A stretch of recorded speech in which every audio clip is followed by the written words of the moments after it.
My school shooter was just released from prison. I was the only survivor, and I think he wants me dead. Life's not easy when at just 16 years old, half the people you know are murdered. I was always high, driving carelessly, and skipping classes every other day. Ironically, that's what saved my life. I was cheating on my girlfriend with her best friend Joan that day. On the fateful morning, I skipped all the classes, but Joan decided to go for the last period. She was the first person to find the dead and mangled bodies all around. Every single corpse was missing something: a leg, an eye, a kidney, and so on. Poor beautiful Joan didn't resist the survivor's guilt and took her own life just a few weeks later. I thought it couldn't get any worse, but I never could have guessed how horrifyingly wrong I was. My parents were desperate to give me a new start. I was only a high school sophomore and had my whole life ahead of me, so we moved across the country. I decided to seize the opportunity to really start over, stop making my parents worry, and be a good boy. I promised myself I'd be a better person. I love my parents so much, and I'd do anything for them. They had a lot to lose by moving to a new city, but they still did it for me.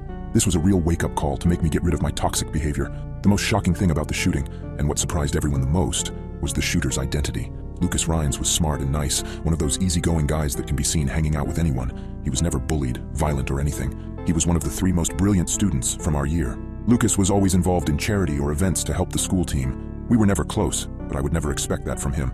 The tragic explanation came a few days after the shooting. Lucas had a mental breakdown that morning after finding out that both his parents had been killed in a car crash. Due to the tragic circumstances and his usual good character, Lucas was sentenced to 8 years in prison. Then his once again exceptional behavior granted him another reduction.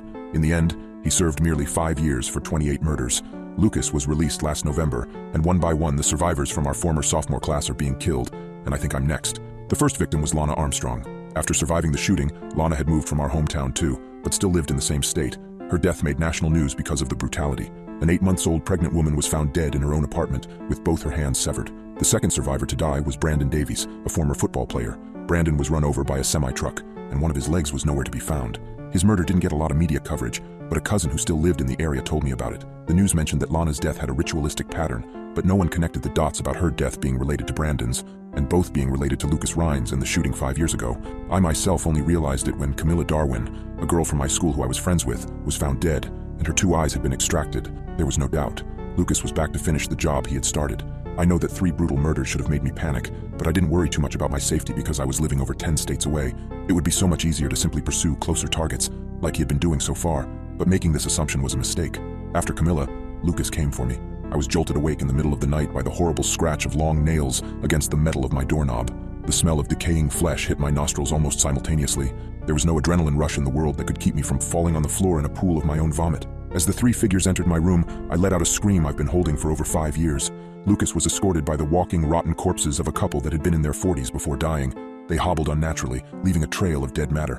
I recognized their faces immediately because I saw them on the night before the shooting, in the car crash that killed them. Joan didn't like me to drive drunk and high, so she fought me and took the wheel.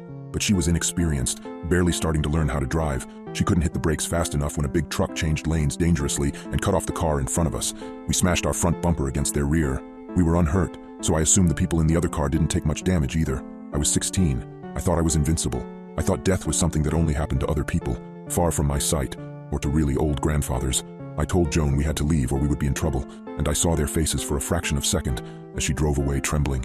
I felt like we were in slow motion, as my senses registered everything with a sharpness they didn't usually have.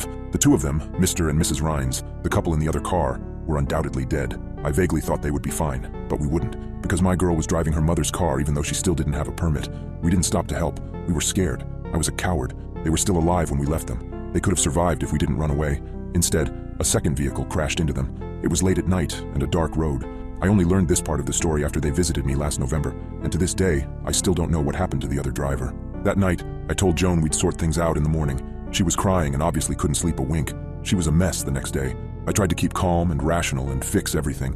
I truly thought the only problem at hand was pretending that we weren't in the crash. We were getting rid of her mother's car as Lucas received the news. We were calling the insurance company, pretending that the car was stolen as he, maddened by his pain, started loading every gun in his house. I was calming Joan down and telling her we would be fine as Lucas mercilessly slaughtered half the people we knew. Joan was miserable. I was miserable too, but we still didn't know whether the people in the crash had lived or died. I know now that Joan did find out what happened way sooner than me. She had to know, and the answer was why she took her life, not the shooting. Not only the shooting, at least. She went through so much because of me. Everyone went through so much. So when Lucas and the zombies of Mr. and Mrs. Rhines entered my room, I begged for my life. I did it because I thought being killed by them wasn't enough to atone for what I've done to them. I offered to help Lucas with his plan, killing people and using their body parts to replace his parents. cutting their limbs and organs off right after death, preserving them on ice, researching old witchcraft and rituals, sewing them on his parents' decaying bodies. I've done it again and again, and now the Rhines couple is almost completely brand new. They just need new hearts to function again, almost like they never died. I offered mine for one of them, so this is goodbye.